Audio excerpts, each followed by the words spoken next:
On Mount Olympus, the gods were debating whether Odysseus should return home.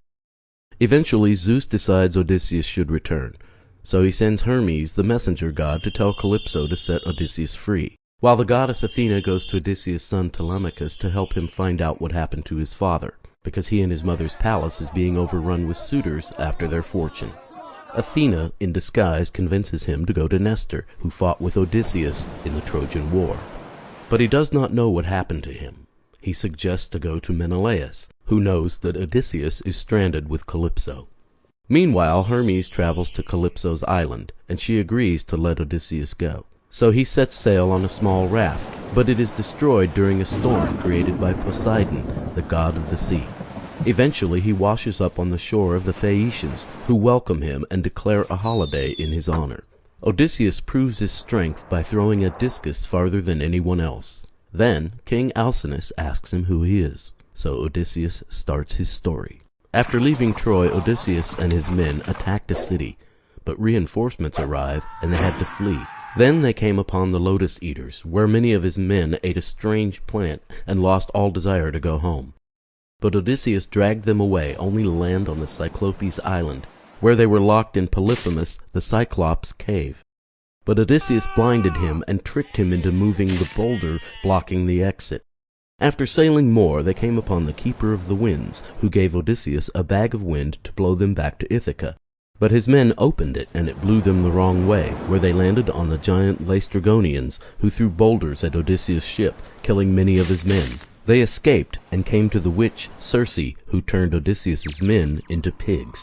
Then told him to go to the underworld and find a prophet. In the underworld, Odysseus talked to Tiresias, the prophet, who tells him the path to Ithaca. Then they passed the Sirens, who lure sailors to crash on their rocks, but Odysseus' men tied him to the mast of the ship. Once they passed the Sirens, they came upon the whirlpool Charybdis. To avoid it, they passed Scylla, a six-headed monster who ate 6 of Odysseus' men. Next, they came to the island of the sun, where Odysseus' men sacrificed the sun's sacred cattle, and the ship was destroyed, leaving Odysseus as the sole survivor to wash up on Calypso's island. When Alcinous hears Odysseus' story, he gives him a ship and sends him back to Ithaca. When he gets there, Odysseus wants to make sure that everyone is still loyal to him after being gone for 20 years. So Athena gives him a disguise as a beggar. He then meets his swineherd Eumaeus, who welcomes Odysseus, not knowing who he is.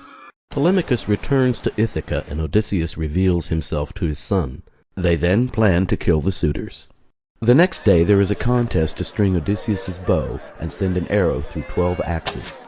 Out of all the suitors, Odysseus is the only one who can do it. Then, as Antinous, the leader of the suitors, is taking a drink, Odysseus shoots an arrow at him and kills him.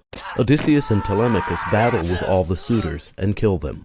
After all the suitors are gone, Penelope, Odysseus' wife, tests him to make sure that it's him. Then she truly believes him. But the relatives of the suitors want to kill Odysseus. But Athena convinces all of them to live in peace.